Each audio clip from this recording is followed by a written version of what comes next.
유세슬 기자 같은 경우에 지금 이제 총리실에 출입을 하는 기자다 보니까 그 한덕수 대선 출마론부터 실제로 이 출마가 임박한 상황까지를 봤는데 좀 어떤 그 느낌이 좀 들었습니까? 제가 사실 4월 4일에 대통령이 파면됐잖아요. 그렇죠, 네. 4월 5일 날 낮에 그 국민의힘 어떤 분한테서 카톡을 받았는데 한덕수 대망론이 적힌 기사 링크를 제가 받았어요. 4월 5일 날 낮에. 네네. 그 제가 그거 보고 제가 뭐라고 했냐면 키읔을 한 30개 썼거든요. 말도 안 되는 소리 하지 마라. 쉽게 얘기해서. 이게 뭐냐. 네. 제가 총리실 출입이라고 저한테 그걸 보내줘놓고서 너 앞으로 마음의 준비를 하라는 거예요. 뭐냐 그러면서 뭐 그냥 웃으면서 그래서 그분이 너 이러다가 한덕수 막으면 된다라고 했는데 지금 그렇게 될 것 같잖아요. 될 것 같은 게 아니라 됐어 이미 됐어 지금 며칠 할지 모르지만 일단 됐어. 막으면 된대. 네. 그러니까요. 근데 이게 진짜 생각해보면은 그게 몇 주 안 된 일인데 그 사이에 사실 굉장히 많이 빠르게 바뀐 거죠. 그런데 국민의힘 사람한테 듣기로는 뭐 이런 얘기도 있어요. 비상계엄 사태가 있고 나서 애초에 그 보수 진영에서 다음 대선의 전략을 좀 큰 판을 짜야 되는데 그때부터 이제 어쨌든 이 총리를 조금 거론을 했다라는 거예요. 그래서 사실은 김문수 캠프 그런 이야기가 있더라고요. 그래서 김문수 후보가 이제 나오고 나서 캠프를 차리고 요럴 때도 일단 다들 우르르 그쪽으로 몰려갔던 것도 어쨌든 뒤에는 조직의 힘이 있었다. 뭐 이런 이야기도 염두에 두고 움직인 거였다. 그렇죠. 근데 총리실에 어쨌든 간에 한덕수 대행이 따리를 틀고 있기 때문에 기자들 입장에서는 그의 동태를 볼 거잖아요. 그렇죠. 실제로 처음에 출마설이 나왔을 때 지금 이제 출마가 기정사실로 돼 있는데 달라진 것들이 좀 뭐가 있었습니까?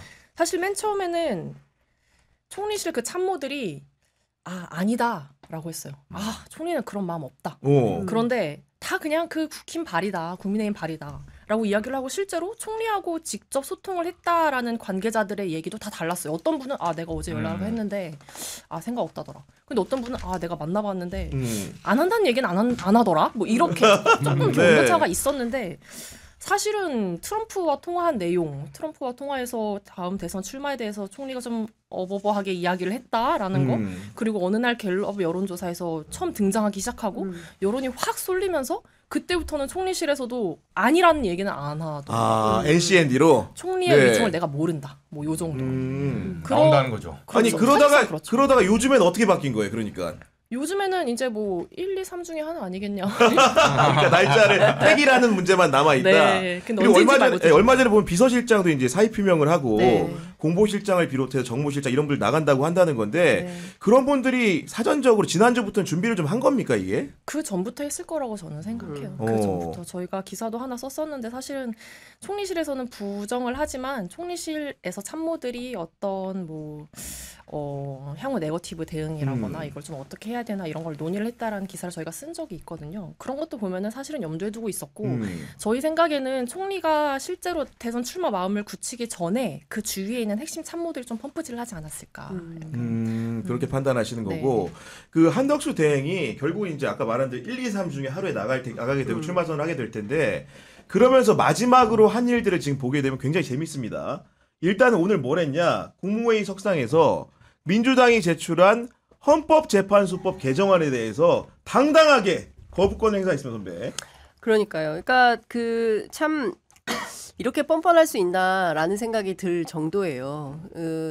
그러니까 좀 인면수심 같은 생각도 좀 듭니다. 그러니까 지금 뭐 총리실 취재하는 기자들 입장에서는 당장 목전에 일이 닥쳤으니까 볼 수 있지만 먼발치에서 보는 입장에서 보면 12.3 비상계엄 당시에 이 내란의 중요임무 종사자에 해당이 되고 그래서 피의자 신분으로 지금 조사도 받고 있고 그렇죠. 네. 특검이 출범하면 본인의 위치가 어떻게 될지 모르고 그러니까 이 사람들의 특징은 그 어쨌든 끝까지 제살길만 찾으려고 하는 것이다. 거기에다가 스스로 본인이 심판이잖아요. 지금 공정한 대선 관리를 해야 되는 것은 절체절명의 과제이고 국제사회가 우리를 저게 제대로 돌아가나 아닌가 민주주의가 제대로 작동이 되나 헌법 질서가 제대로 구현이 되나 안 되나 이거를 전부 전 세계가 보고 있는데도 불구하고 알 바 없고 나는 원하면 선수로 뛸 거야. 선수로 뛰면서 내 재판도 마크하고 정치적으로 시간도 벌고 기득권 세력의 그 유지 온전을 위해서 나는 끊임없이 봉사할 거야.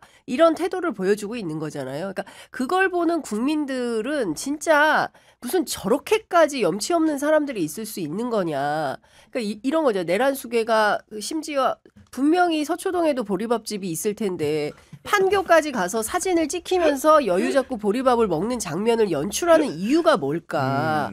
저는 이거는 너희들이 뭐라고 하든 국민들이 이 비상계엄이 내란이었고 이거는 국민들에게 씻을 수 없는 상처를 주었다. 국민들에게 총뿌리를 드러내었다라고 비판을 하더라도 나는 내 할 일을 하는 거야. 그리고 나는 잘못하지 않았어. 라는 걸 웅변하고 있는 거거든요. 그렇죠, 네. 그러니까 그런 걸 보면 한덕수나 윤석열이나 정말 대한민국의 이런 공직자는 진짜 최악의 역사의 길이 남을 공직자다 이런 생각이 좀 듭니다. 그리고 헌법재판소법 개정 같은 경우 그 개정 취지가 뭐냐면은 기본적으로 한덕수 대행이 처음 됐을 때 헌법재판관 3명을 불임명해서 문제가 돼서 탄핵이 되지 않았습니까? 그런 일들이 있었고 돌아와가지고는 또 마은혁 재판관을 임명을 안 합니다. 그런 상황 속에서 이완규 등등을 또 임명한 과정이 문제가 돼가지고 헌재의 판단을 받아보니까 가처분이 인용돼가지고 이제 한덕수의 판단이 잘못됐다고 손을 들어준 거죠. 국회에 손을 들어준 건데 그런 상황 속에서 그런 내용을 농축해서 개정안을 내놨는데 자기 변호라도 하듯이 웅변하듯이 이 법안을 딱 이렇게 거부해 버리니까 그의 목적이 무엇이었는가가 좀 드러나는 거 아니겠습니까, 이정주 기자? 그러니까 한덕수 총리가 출마하든 안 하든 가장 큰 문제는 이번에 그 헌재 이 혼란 속에서 이게 어떻게 보면 약간 그 이렇게 표현하기 좀 그래요. 처벌 조항이 없다고 하는 건데 입법 흠결이라고 이제 보는 거거든요.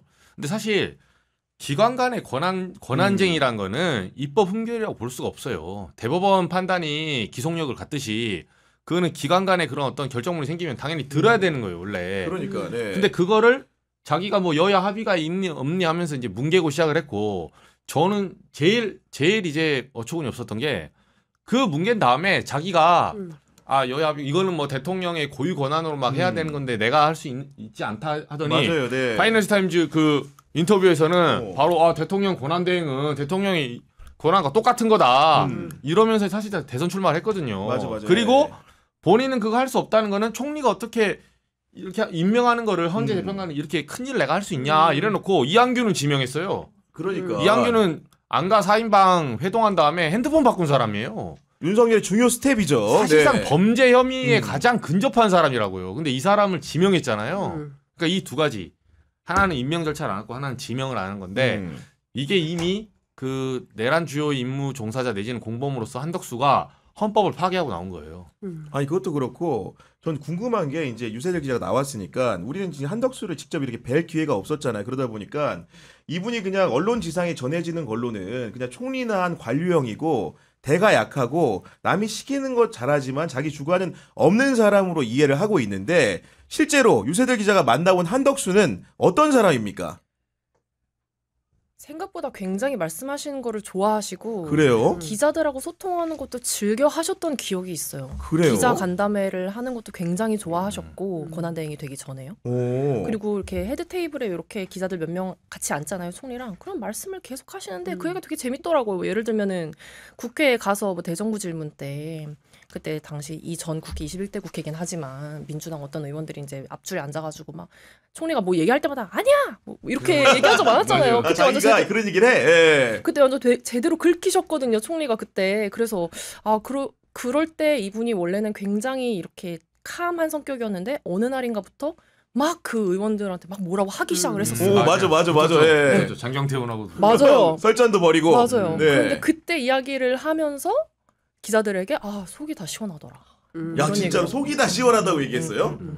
야 그런 건데 그러면 주로 이제 궁금한 거는 기자들하고 대화를 할 때 뭐 밥을 먹으면서 할 거 아닙니까? 그 우리 윤석열 그 피고인 같은 경우에는 본인이 기자들 얘기를 많이 안 듣고 본인 위주로 한 90% 얘기하는데 한덕수 대행의 경우에는 물론 이제 본인이 호스트니까 많이 얘기는 하겠지만 기자들의 질문을 좀 듣는 편입니까 어떻습니까 좀? 그런 기억은 딱히 없어요. 본인 위주로 이제 말을 근데 하는 왜냐면 거였고. 사실은 기자들도 특성상? 궁금하니까요. 그렇지, 계속 네. 이제 물어보고 그쪽에 답을 얻고 뭐 이런 거이긴 했으니까요. 네. 사석에서는 회식은 없었어요? 사석에서 만난 적은 없어요. 공식적인 자리에서만 본 네, 거였고. 기자 간담회 뭐 이런 자리. 아니 그러면 이제 예를 들면은 그 대행이 이제 기자들을 이제 주로 만나고 이렇게 소통한다고 했으니까 예를 들면 뭐 기사를 쓴다면은 기사에 대한 피드백도 하고 그런 의견들도 공보를 통해서 좀 많이 주는 편입니까 원래? 생각보다 그렇지는 않습니다. 그렇지는 않고. 네. 그렇지는 않아요. 그냥 정말 그냥 관료형 인간이라고 할까요? 진짜 정말 그냥 공부하는 거 좋아하고 뭐 항상 영짜지 시간 날 때마다 그런 거 읽고 영짜지. 예. 그걸 참모들에게 뷰티풀 권하고 잉글리시니까. 권하고 뭐 내가 뭐 아는 거를 참모에게 물어봤을 때 모르면은 야 그거 아니야라고 이제 깨고 뭐 요런 정도는 있지만 사실은 그렇게 뭐 언론 보도에 대해서 막 민감하게 반응을 한다거나 그런 느낌은 그럼 한 칸 더 나가가지고 우리 기자들한테 그렇게 한다고 젠틀하게 한다고 치고 실제로 한덕수를 모시는 스태프들이 있잖아요. 뭐 삼실장이라 이런 분들 같은 경우에도 기자들과 접촉을 하기 때문에 그런 사람들이 업무를 하면서 느낀 한덕수는 뭐라고 평가합니까? 그냥 공부 되게 열심히 하신다. 공부 열심히 하신다. 그리고 좀 예. 무섭다. 그러니까 무섭다는 게 화를 내서 무서운 게 아니라 너무 모든 걸 다 알고 있으니까 자기가 그거를 못 따라가면은 좀 그 회의나 이런 데서 약간 조금 깨지거나 이럴 수도 있으니까 그걸 무섭다. 그런 학습 능력에 대한 뭔가 좀 이렇게 긴장을 해야 되는 까다로운 상관이라는 이야기는 많이 하는 것 같아요. 근데 그런 상황 지난주에 그 저 최하영 씨에 대해서 폭로했던 그 기자님에 따르면 외롭다는 거잖아요. 남편이 그러니까, 너무 일만 하고 지금 너무 딱 일만 그게 해가지고. 증명이 되네요. 그러니까요. 그러면 이제 기본적으로 직원들한테 화를 냈다는 일화 같은 건 혹시 없습니까? 화를 냈다는 거는 잘 모르겠어요. 그런 얘기는 모르겠고. 그리고 최근에 보면은 외신 인터뷰를 참 많이 하고 내신은 아무래도 이제 거리를 당분간은 두는 것 같은데 우리 이정주 기자가 그 한덕수 대행이 인터뷰한 외신 기사를 심지어 네. 유료로 구입해서 다 읽어봤다고요. 제가 네. 사왔습니다. 사왔어요. 이거 진짜. 여러분 이렇게 지적재산권이 확보가 안 됩니다. 대한민국 그 언론들은 물론 우리가 뭐 좋은 기사를 써야 되긴 하는데 네. 이게 2번 했어요 인터뷰를. 제가 이거 뽑아왔어요. 이게 파이낸셜 타임스랑 한 번 하고 이코노미스트랑 했죠. 네. 네. 그러니까 4월 17일. 4월 17일 날 그 파이낸셜 타임즈 둘 다 영국 매체거든요. 네. 그리고 이제 더 이코노미스트 이거는 4월 22일 그러니까, 주차했는데 제가 이걸 왜 이렇게 사봤냐면 여러분 참고로 알려주세요. 이게 이제 아티클 하나인데 이런 데는 영미권은 아티클 하나 보려면 한 달에 8,900원 내야 돼요. 하나 읽기 위해서 이거 무료가 없다, 공짜가 없다 이런 그렇죠. 얘기죠. 8,900원 해놓고 1년 할인하면 뭐 35,000원이야. 그러면 마치 더 싸게 사용하는 것 같지. 나는 그거 하나 모르고 했거면서 그렇게 제가 당했습니다. 이거 제가 구경 여기 나오려고 왜 청구해도 되죠? 출연료에? 아니 그거는 제가 좀 제작자 논의를 해볼게요. 네. 아니 뭐 저희 지적재산권이니까. 그래서 제가 요지만 말씀드릴게요. 이게 여러 가지 문장 중에 제가 왜 이걸 봤냐면 사실 무조건 그 외신은 원문을 보는 전 습관이 있거든요. 왜냐면은 공범을 보고 이제 자기들 유리한 것만 그렇죠. 홍보를 하니까 그죠. 네. 그리고 보통 기자들이 또 우리나라 그 국제부가 좀 바쁘기도 해요.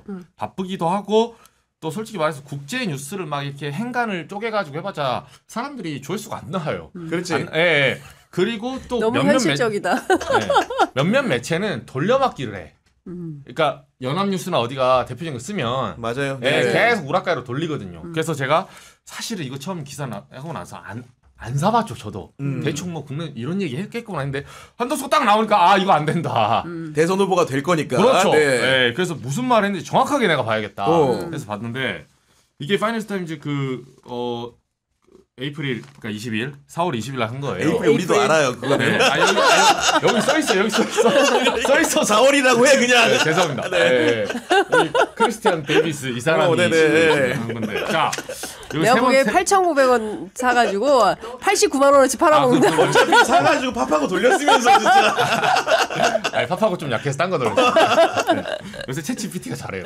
네. 아무튼 네 번째 문단에 보면 제가 두 가지인데 하나 깜짝 놀란 게 이 사람이 이게 코테이션이 있거든요. 그러니까 미국 같은 경우는 영미권의 특징의 인터뷰를 쿼트로 다 따지 않아요.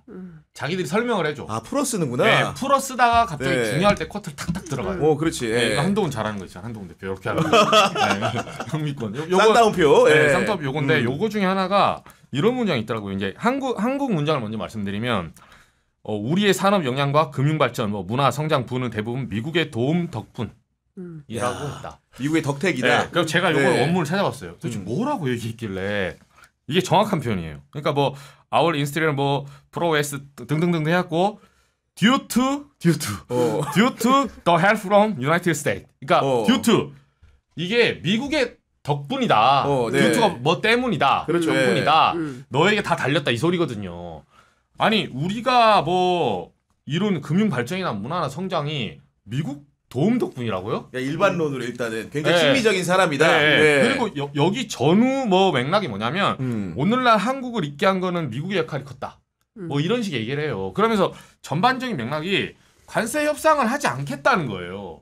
그리고 여기 실제로 문장에 will not fight back이라고 이게 fight back이 맞서 싸우다. 네, 맞서 싸우지 않겠다. 파이트는 네. 앞으로 가는 거고 back은 맞서 싸우는데 음.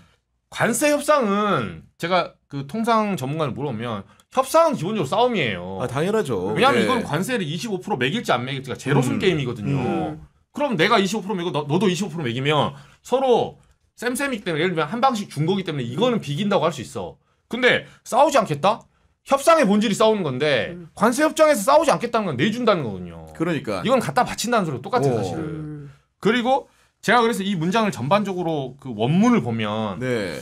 아 이거는 제가 표현한 게 아니라 이걸 똑같이 평가한 경제 이제 전문가나 정치권 인사들 물어보면 이거는 친미 사대주의 발상이 뼛속까지 박혀 있어야 나오는 인터뷰다. 그러니까 일반론으로는 기본적으로 큰 범주 내에서는 친미 사대주의적 성향이 있는 것으로 보이는 것이고 강론에도 그런 부분이 드러납니까? 그렇죠. 네. 이게 이제 그 몇 번째 문장인지 모르겠고 뒤에서 한 세 번째 문단 형태요. 네. 여기 보면 이제 구경 기자도 이거 알 건데 여기에 뭐가 있냐면 넷플릭스 얘기가 나오거든요. 넷플릭스 얘기가 네, 이게 망중립성이라고 이제 망 이용료 있잖아요. 그렇지. 이 문제가 있는데 요거는 이제 제가 나중에 자세히 말씀드리면 파이낸셜 타임즈와 이코노미스트가 동시에 하는 작전인데 제가 봤을 때는 작전을 짠 것 같아요. 앞에 코테이션을 달고 뒤에 이게 서술어를 푸는 방식이 있어요. 그게 뭐냐면 이런 식으로 풀어요.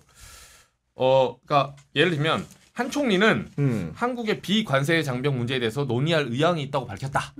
이거는 이제 한 총리의 의사죠. 그렇지. 그리고 밑에 문장이 바로 빨려 들어갑니다. 바로 탁 뭘 다냐면 이 논의할 의향이 있는 게 뭐냐면 미국은 오랫동안 이러이러한 사안에 대해서 불만 사항을 제기했다. 그래서 그 불만 사안 중에는 서울의 자동차 배기가스 규제. 우리 여기 못 들어오잖아요, 시내에. 네, 그거 안 달면 디젤 못 들어와요. 맞아요. 네. 그리고 불투명한 제약 가격 책정.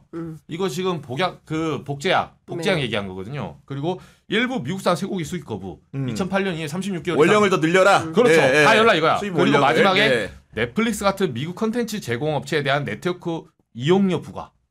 이게 나옵니다. 야, 이거는 좀 제가 보기에 그 주제를 거론했다는 것만으로도 우리 네. 사업자들이 굉장히 네. 불이익을 받을 수 있는 대목으로 느껴지거든요. 이게 뭐냐면 이게 아는 사람도 있고 모르는 사람도 있겠지만 이 네 가지가 미국이 우리한테 가장 뺏어가고 싶은 항목 중에 하나예요, 이게. 당연하지. 네. 네. 그리고 넷플릭스 같은 경우는 그 국내 사업자들은 잘 이해를 못 하는데 지금 구글하고 넷플릭스가 우리나라 망을 쓴다는 거예요. 그러니까 SK 브로드밴드나 KT 인터넷 이런 거 그렇죠. 쓴다는 거잖아. 쉽게 얘기해서. 예. 공짜 아닙니다. 그러니까. 네이버하고 다 모든 다음 국내 카카오 사업자들 이용료를 지불하고 있어. 다 내죠. 망 이용료를. 네. 우리 도로 통행료 안 냅니까? 남산 그렇지. 갈 때 돈 안 내요? 네. 다 내요. 음. 근데 남산에 나는 예를 들면 한 달에 한 번 가. 근데 나는 3,000원씩 내고 있거든. 근데 덤프트럭으로 맨날 다니는 사람도 있어. 출퇴근하면서. 아, 정확한 비유다. 예. 네. 덤프트럭으로 맨날 출퇴근하는데 그 사람은 한 푼도 안 내겠다는 거예요 지금. 왜냐면은 인터넷 사용량을 보면은 우리가 가장 많이 우리 국민들이 이용하는 게 거의 80%가 예를 들면 유튜브라고 한다면 네. 구글이고 그 다음이 넷플릭스거든. 그렇죠. 구글 넷플릭스가 망을 이용하는 빈도가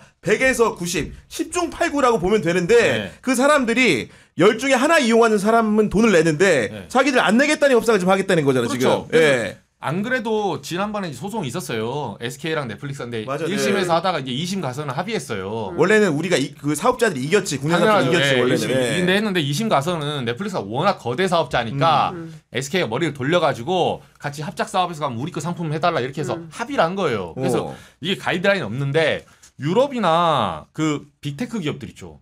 요새 넷플릭스나 유튜브 물론 우리도 지금 유튜브 하고 있지만 네. 구글 감사합니다. 근데 망 이용료 내셔야죠. 구글 땡큐. 네. 땡큐는 땡큐고 네 거는 내라. 그렇지. 네. 근데 이거를 지금 열어달라는 거는 사실상 미국의 빅테크 기업이 전 세계를 파고들고 있는 하나의 산업조례 중에 여기 하나예요. 핵심이 뭐냐면은 이정주 기자의 이런 유료 구독이 없으면은 이런 내용들이 국내 언론 보도로는 알려진 바가 안 거의 나오죠. 없다는 겁니다. 네. 지금 이게. 제가 8,900원 결제해서 직접 봤습니다. 네. 아무도 보도를 안 해. 아무도. 진짜 중요한 얘기네요. 아, 근데 그러니까요, 네. 사실 이제 이런 거예요. 이제 한덕수라는 사람에 대해서 분석할 때 그의 뭐 40년 지기 정도 되는 박지원 의원 뭐라고 평가를 하냐면 한덕수의 모든 세포는 친미로 구성이 되어 있다. 아, 친미로. 예, 친미로 구성되어 있다. 뼛속까지 친미주의자 한덕수. 이제 이렇게 표현을 해요. 근데 이제 그 관련해서는 이미 뭐 우석진 교수나 뭐 등등 경제 전문가들이 분석한 대로 다 퍼줄 결심을 한 거다. 뭐 알래스카 가스관 등등 얘기하지만 그거는 이미 뭐 어쨌든 국민 세금으로 한다면 기업들도 손해 볼 일은 없고, 근데 그게 중요한 게 아니라 관세 협상에서 우리가 뭘 진짜 싸울 결심이 아니라 다 퍼줄 결심을 하면 그리고 이걸 가지고 다 잘했다라고 와서 자신의 이제 대선 출마의 명분으로 삼으려고 하면 그 자체로 국민을 진짜 다 호구로 만들려고 하는 거죠. 우롱하는 거죠. 네. 그리고 특히 뭐 그 망사용료도 마찬가지지만 농수산 분야가 제일 열악하다고 했어요. 특히 이제 미국의 그 육류협회에서 초반부터 그렇습니다. 얘기했죠. 전 세계에서 다 30개월령 이상 미국산 소고기 수입하는데 왜 한국만 30개월령 미만으로 하느냐, 그거 깨라라고 끊임없이 요구를 하고 있었고, 아시는 것처럼 이것은 이명박 정부 때 그때 중학생들이 나와서 촛불 시위해서 막은 거 아니겠습니까? 그래서 우리가 이렇게 건강한 소고기를 먹을 수 있는 거고, 미국산 소고기 수입 1위 국가가 대한민국이잖아요. 이제 그런 걸 보면 끊임없이 압박을 받는데 이거 다 풀어주겠다라는 조처를 가서 하고 온 겁니다. 최상목 일행이. 그러니까요. 네. 이거는 그냥 넘길 수가 없는 거죠. 그런데 이런 작태들이 다 고발이 되면 끝내 한덕수는 나온다고 말은 하지만 출마 못한다라는 게 이 박지원 원장의 등록은 못한다. 후보 등록은. 촉이에요. 네. 그러니까 왜 그러냐면 수양버들 같은 사람이고 온실 속에 화초 같은 사람이다. 딱 관료 한덕수. 네. 자기 돈 1원 한 푼 안 쓰는 사람. 그렇기 때문에 말은 많지만 끝내 용기가 없고 결기가 부족해서 그 사람 출마 못한다 얘기는 합니다. 실제로 이제 장윤선 선배나 이정주 이런 평가를 해줬는데 출입하고 있는 유세슬 기자 같은 경우는 이런 평가에 좀 동의를 하는 편입니까 아닙니까 지금? 비슷한 것 같아요. 비슷하게 평가해요? 네. 그렇게 생각해요. 뭐, 사실은 뭐 여론에 따라서, 그러니까 권한대행이 출마를 한다라는 게 기본적으로 여론의 그렇지. 영향을 크게 받을 수밖에 없는 거잖아요. 그러니까 이분이 지금까지도 막 대놓고 나 나가겠다라고 하지 못하고 있는 것도 사실은 여론이 이 사람을 어떻게 평가할지를 모르기 때문에 소위 간보기를 하고 있는 거고. 그러니까 네. 근데 뭐 상황이 이렇게 됐으니 이제는 그러니까 사실상 뭐 나올 던져진 수 건데 제가 아까 말한 것처럼 미국을 향해서 너무 퍼주기성 태도, 작태 이런 것들이 문제가 될 것 같고, 하나 더 이제 의혹을 받고 있는 부분은 어떤 거냐? 부인 문제가 확실하게 클리어가 되었는가? 실제로 이제 일부 평론가들 같은 경우에는 총리실에서 부인 문제를 대응하는 팀을 별도로 구성했다는 말을 했다가 총리실이 공식적인 보도자료 그건 아니라고 말은 했는데, 여간 그런 구설에 오른다는 것 자체가 부인 문제가 뭔가 심상치 않은 부분이 있을 수 있다, 이런 얘기들이 총리실 기자들 사이에서도 조금은 있는 거 아니겠습니까, 유소희 기자?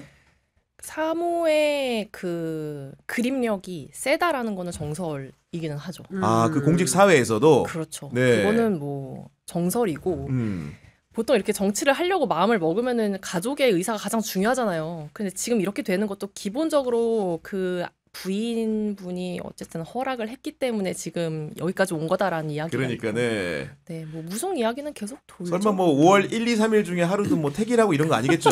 네. 날짜를 받는 거 날짜를 아니야? 지금 못 밝히는 게. 아니, 저는 받을 수 있다고 생각을 해요. 이게 왜냐면 진짜 믿고 싶지 않은데, 제가 그 취재편의점 가서 한번 얘기했거든요. 네. 그 제가 이제 김문수 캠프에 있는 뭐 핵심 관계자 지금 여권 인사인데 그분한테 직접 들은 거예요. 근데 그분이 무슨 말하다가 그 윤석열 2022년 5월 대선이죠. 5월 9일 대선 날로부터 그 계엄 2024년 12월 3일 있죠. 날짜 며칠인지 아세요? 딱 세면? 모르겠네요. 1000일. 모르셨죠 이거? 이승환이야? 천일 동안이야? 그러니까 이게 1000, 2000 이런 거 엄청 좋아합니다. 그리고 그게 처음에는 제가 그래서 네이버 들어가서 계산해봤거든요. 근데 12월 3일 5월 9일 하니까 안 맞아. 그러니까 5월 9일 대선인데 12월 3일 하니까 1001일이 나오더라고요. 그러니까 저한테 그러더라고. 이 기자 표를 까서 확정된 날은 5월 10일이야. 5월 9일날 대선을 했고 다음 날 진검승부를 했기 때문에. 그렇죠. 0.74가 나온 그러니까, 거는 네. 5월 10일 새벽 6시경이에요. 확정된. 그때부터 계산하잖아요. 딱 1000일에 계엄합니다. 그래서 우리가 왜 화요일 날 의원들이 다 서울에 있는 시간에 다음날 본회의 잡혔는데 계엄 해제 제적과반하면 금방 풀리는데 왜 하필 금요일도 아니고 화요일 날 했을까? 네, 밤 네. 10시에 눈 벌겋게 떠 있는데 왜 하필 그날 했을까? 천일 기도 드렸구나 그러니까. 이 풀리지 않는 의문. 물론 저간의 사정이 있을지 몰라요. 근데 저는 그 1000일이라는 게 심상치 않은 숫자예요. 네. 그걸 제가 얘기한 게 아니라 보수 인사가 얘기해 주시라니까요. 안녕하세요. 장윤선 기자입니다. 경향TV 멤버십 오픈을 축하드립니다. 안녕하세요. 신인규입니다. 박수산입니다. 자, 경향TV 멤버십 오픈을 축하합니다. 구교영 기자는요 못생겼어요. 이게 농담인데 얼굴로 승부 보거나 잔재주를 피우거나 이런 사람이 아닙니다. 예전에 검찰에 오래 출입도 했고 그러는데 정말로 고된 상황에서도 끝까지 본인의 책임을 완수하려는 그런 성실함이 좋았고, 또 하나는 굉장히 유머러스가 합니다. 그래서 구교영이 처음 만난다라고 했을 때, 이 프로그램 만든다고 했을 때 그래 경향에는 구교영이 있었어 이 생각을 했거든요. 구교영 덕분에 또 경향TV가 빠르게 성장할 수 있지 않았을까 그 생각을 하고요. 저도 미약하나마 도움이 될 수 있도록 노력하겠습니다. 정치 비상구의 최고의 매력은 구교영입니다. 구교영 기자가 있음으로 인해 가지고 동네 동생처럼 편안하게 제 마음에 스며들어 가지고 제 가슴 속에 있는 모든 것을 털어내게끔 만드는 그런 탁월한 재주가 있어요. 구교영의 따뜻함, 그리고 따뜻함 속에 묻어있는 날카로움, 이게 정치 비상구의 최고의 매력이 아닌가 그런 생각이 듭니다. 일단 첫 번째 너무너무 성실하고요. 두 번째 정말 취재를 열심히 하는 기자이고, 그리고 세 번째는 이 뉴스를 발굴하는 힘과 그 다음에 매치하는 힘과 그리고 이것을 이슈 파이팅하는 힘까지 진짜 엄청난 파워가 있는 기자다라는 생각을 합니다. 조금 더 일찍 만났더라면 같이 일하고 싶은 그런 기자다라는 생각이 들 정도로 정말 볼수록 매력 덩어리고요. 사실 경향신문의 보물 아닌가, 저는 개인적으로 그런 생각도 합니다. 안녕하세요, 최경련입니다. 경향TV 멤버십 오픈을 축하드립니다. 안녕하세요, 기수자입니다. 경향TV 멤버십 오픈을 축하합니다. 네, 아무래도 구교영 기자의 유쾌함, 그리고 방송을 역시 또 기자 출신이라서 깊이 있는 질문이 많이 쑥쑥 들어오고 거기에 또 빨려드는 재미가 있는 것 같습니다. 네, 여러분 반갑습니다. 방송인 허잼입니다. 우리 경향TV 드디어 멤버십 오픈이 됐습니다. 많은 분들 지금 가입하고 있다고 알고 있는데 저도 오늘 바로 가입을 하도록 하겠습니다. 근데 저희 사실 수요일 방송 말고도 월화수목금 약간 골라먹는 재미가 있지 않나. 다양한 평론가분들이 사실 이 치우쳐져 있는 느낌보다는 다양한 또 이야기를 해주시니까 골라보는 재미, 경향TV로 놀러 오시죠. 네, 안녕하세요, 박상태입니다. 경향TV 멤버십 오픈을 축하드립니다. 안녕하세요, 정필수입니다. 경향TV 멤버십 오픈을 축하드립니다. 경향TV 구규영의 정치비상구의 장점은 상당히 가벼운 듯 보여서 부담이 없지만 그 내용은 정말 꽉 차고 무겁다. 그래서 듣다 보면 내가 내 양식이 살쪄지는 게 느껴진다. 다른 것보다는 제 입장에서는 좀 느끼는 거는, 제가 다른 방송에 나가면 약간 좀 이 방송 진행할 때 순서가 좀 타이트해요.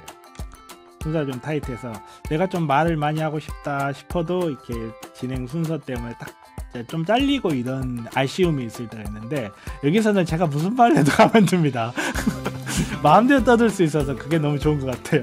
근데 저는 우리 경향TV가 지금까지도 너무 어려운 국면에서 정말 그 바른 언론의 목소리를 내려고 노력을 했기 때문에 앞으로는 더 많은 분들의 목소리를 더 잘 듣고 또 더 올바른 시각에서 뉴스를 해석해주는 그 역할, 정말 빛 같은 역할, 그렇죠. 전 많이 해줄 거라고 믿습니다. 경향TV 10년, 100년, 1000년, 만년 진짜 한국 사회에 없어서는 안 되는 아주 중요한 그런 진실을 보도하는 훌륭한 매체로서 지금까지도 잘 해오셨지만 앞으로도 승승장구하기를 부탁드리고, 경향TV가요, 날카로움 속에서도 인간에 대한 사랑, 우리 정치가 실제로 국민들을 위해서 존재한다는 근본을 잃지 않는 그런 방송으로 거듭나기를 바라겠습니다. 지금처럼 어떤 시사 정치뿐만 아니라 다른 분야에서도 좀 굉장히 유익하고 여러분들에게 감동을 드리는 그런 방송이 됐으면 좋겠다라는 바람을 가지고 있습니다. 저는 사실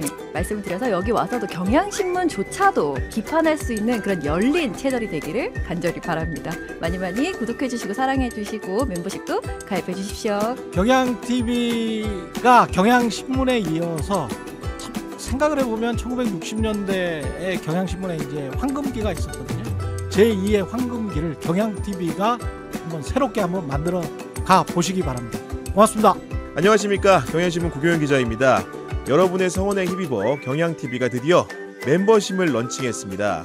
멤버십 회원에게는 회원 전용 이모티콘부터 회원 설문조사, 전용 게시물, 선공개 영상, 그리고 회원 전용 콘텐츠까지 차츰차츰 늘려나갈 예정이니까요. 여러분들의 많은 관심 부탁드립니다. 경향TV는 여러분과 함께 성장하는 채널입니다. 구독과 좋아요 다시 한번 꼭 부탁드리고요. 멤버십 회원에 가입해주시면 저희 채널 성장에 더 큰 도움이 되니까요. 여러분들의 많은 성원과 관심 다시 한번 재차 3차 부탁드립니다. 앞으로도 균형 잡힌 시각으로 정치권 이슈를 분석해드리겠습니다. 꼭 응원해주시기 바랍니다. 감사합니다. 오늘 토요일 특별판에서는 놀랍더라고요. 제가 기자 생활을 처음 했을 때 지난주에 탄핵을 부른 결정적 증인들 영상이 구교영의 정치비상구 시작합니다. 시작합니다.